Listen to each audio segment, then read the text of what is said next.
Welcome back again. In this session, we will proceed the same topic which we discussed before about the visualization. We'll try to understand about the line and stack column chart, line and cluster column chart, and ribbon chart. To familiar about that, what is going on and what is already done, you need to just come to my YouTube channel, Fahad Hussain CS, and just come to the playlist to understand. And if you want to download the material, just visit theblogspot.com to understand that and freely download the material. Okay, so I'm just going to add, by the way, all the number of the dashboard and pages are just renamed. Just double click on it and I just save the name. After the downloading, you can freely understand that in which page, which type of the visualization we discuss. I just click on the add, and after that, I'm just dropping the first one, and you can observe that the line and stack column chart. I just click on it, and after that, just click on the focus mode. You can easily observe that in this chart, there is a two type of the graphs merged together. The first one, if you observe that, this one, okay, is stack column, and the next one is the line. That's why it's called a line and stack column chart. To understand this one, the same data I'm used here. The first one is x-axis. I just drop the degree programs, and after that, the column y-axis, I just drop the father income. Okay, and you can see that the stack column chart is ready. Now, the next thing is going to add for the line. Here you can observe that the line y-axis, whatever the column you want to show in a line form, including the bar. Okay, the bar is already ready. I just drop my numeric value roll number. There we go. And when I just drop, here you can see that this is the line. Okay, so we can say that this is the line which represent that the starting value till to the last value with respect to the y-axis. Remember, this is behave with respect to the this y-axis value. Okay, whatever the attribute you are going to drop here, it will just represent the actual value. It's up to you which type of the value you need, how many value you want, you just drop here. But at the scratch level, we understood if you want to show a two number of the axis value in both together visualization, so you may use this option. It's called a line and a stack column chart. Okay, column legends are there, small multiples are there, tooltips are there. We all know about this kind of the columns you need to just drop. For example, the column legend, I just drop here. Remember that this is a legend, but for the column, and you can see that a different number of the colors represent the name of the students, and with respect to the names, the value are just showing here. Okay, and with respect to this one, the line is also showing. If you want to break down this one with respect to the duration, I just drop here and the graph is going to drop down with respect to the duration. You can observe that. Okay, you can easily observe that with respect to the duration, our table is just here. If you watch all the tutorials from the starting to onward, I'm pretty sure about that you familiar about that what's the definition of the tooltip and other attributes. Okay, that's why I just cancel it. Okay, if I just click on the properties of the format here, just the same formats are there. Size and style are there. Okay, the padding, the background, the visual border, you need to just hide this one, and you can easily familiar about that the visual order and the shadow are there. All the things are the same. Secondary y-axis are there because you have added a one additional thing, so that's why it's called a secondary. Whatever the range you want to add, you may write here.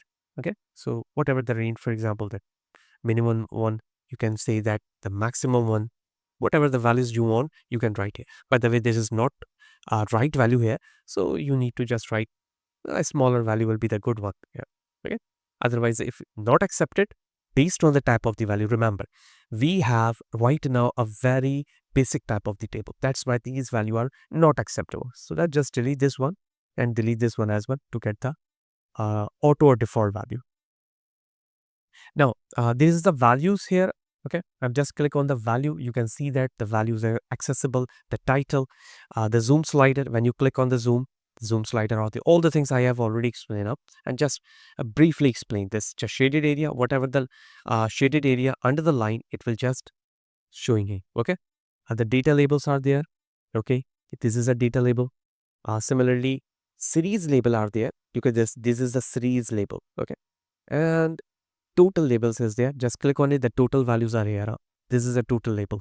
12K, 60, 8K, 61K, all are. Okay, the error bar is also there. If you remember in the previous session, I just explained all this stuff about that, the upper bound and lower bound. So you can check it if it is less than the upper bound or the lower bound. So it will show in the form of the error. Okay, otherwise you can make a symmetrical as well with respect to the error. Okay, the bar chart. This all things are in a form of the values. You need to just ready your hand with respect to the values. Okay, just drag, make the option enable, disable to understand what is the visualization techniques here with respect to the format. Okay, so these all are the almost same thing which we discussed in the previous one. The properties, same properties are there. A data format, a header icon, tooltips. Okay, the advanced option is an additional thing, by the way. When you just enable this responsive option, when the size is increase and decrease, it will just make itself adjustable. That's called responsive. And after that, the maintain layer order. If you want to make a layer order, whatever you are going to add on it, it will just maintain the layer. Okay, so you just need to take this option, otherwise make it off. So this is just an option. I've just make it back and adjust on the screen here. Okay, by the way, all other options are same. If you want to enable this option, uh, decrease the size of the content, all the things are available on the formatter option. I just drag here, and after that I just copy Control C and Control V and drag here. Right. The next thing is very important here. If you observe there, this is the visualization technique, by the way. And here I just convert this graph into a line and cluster column chart. Okay, remember that the first one is a line and a stack, and this one is a line and cluster chart. To just exchange this one, you need to click on it. And when I just click on it, you can observe that the data is going to change in a form of the clustered. You can observe that this is called a cluster area. Clustered area, clustered in the form of the clustered values tree. But before, this value is merged in a form of the stacks. So we have discussed about that, the difference between a stack form or in a cluster form. We discuss all this. So it is a combination of this clustered and line together. Okay, whereas the line is also showing. And if you observe the format here, the almost the same format are there. Okay, the error bar, the reference line. You observe that different reference line you can add in the previous session. Different form of the graph will be discussed. Almost same options are there, and in the properties also the same. Right. Now, if I just copy this graph as well, okay, paste it, and I just drag it down, zoom out. If you want to zoom out the screen complete window, you need to hold the button control and mouse scroll up and down to just zoom in and zoom out. I just make it adjust in the space like this one. Okay, just drag top and top as well. Yep, that's a good one. And now after that, click on it. And the third one, I want to understand a ribbon chart. What is a ribbon charts? Okay, when you click on it, you can observe that the data is going to form in a ribbon. If I just zoom it, so you can easily observe that the ribbon chart is more relevant to understand the fluctuation of the data. Okay, in the fluctuation, you can see that all the data are merged in a one ribbon, but the color order is showing that the fluctuation as well as the shape of the graph.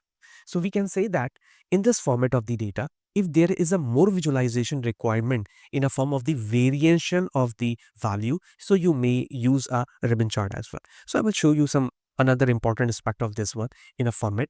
So I'm just click on the format. So here you can observe that the size, the same vertical and horizontal form, x-axis, y-axis, legend attributes are there. Okay, total labels is there. Okay, you can just on it and you can see that 16K, 66 and 73 are enabled. Reference line here. Okay, add lines in a form of the same logics are there. The constant line in the form of the dash form, shaded area. Almost all other options are same. But remember that it's all about the understanding of the requirement. If you have a data set, you need to the relevant form of the graph with respect to the data. If the format of the graph, type of the graph is relevant with respect to the format of the data and the distribution of the data, you will be a smart one. Okay. Otherwise, you can observe that the same data I have and I'm using in a 3 form. So you can observe that if you have a data and you want to show in a smart way. So you need to just familiar about that which data is showing the relevant form of data according to my business problem. Okay, so in the form of the scratch understanding of the all type of the graph, I just show up you all the properties of the graph, including the definition and visualization of the simple form of the data set, including the graph. Okay, so this is a three way of the graph we understood here today. In the using the same dummy university data set, the line stack column, including the line and clusters, and the ribbon as well. So in the upcoming video, we discuss about the three more type of the graph: waterfall, funnel, and the scatter chart. So you need to just practice is all about. Okay, when you practice this kind of the graph, understanding the format of the graph, you will learn a lot of the other things as well. Okay, so I'm sure about that the video is good and useful for you. If you like this, feel free to write the comment if you have any query, and do subscribe the channel to motivate me to do such kind of the work for you again and again. Okay, see you in the next session to understand more additional thing in a Power BI.